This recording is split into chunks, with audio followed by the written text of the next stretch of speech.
Yeay, dah sampai. Cepatlah, aku lambat ni. Cepat-cepat nak cikgu marah, dah lambat ni.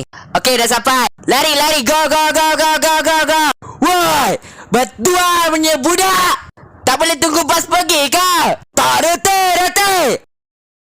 Ha? Takutnya.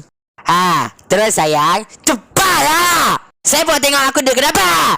Tengok dengan kau pun tak boleh. Okey, aku batal balik. Aku nak pergi ke bas ke belakang lah. Ha, macam elok je. Nyew. Kau dekat sebut tengok skibidi toilet dah kenapa? Kata ni Ha, tak ada orang kat belakang. Okey, baik. Jom reverse. Awas. Jangan melintas di belakang kenderaan. Sekejap, aku panggil abang. Abang! Apa memekar jerit-jerit ni? Kenapa? Nak remote. Itu apa? Sebelah TV tu. Oh, terima kasih. Ha, aku tunggu bas tu pergi. Wah, makcik, cepatlah. Sabarlah. Pip, pip, pip, pip, pip. Nyew.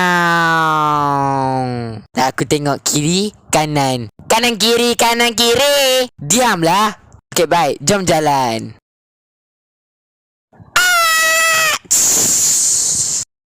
Tunggu hingga bas pergi. Adab dulu baru ilmu. Sudah ada belajar? Sila komen. Ingat.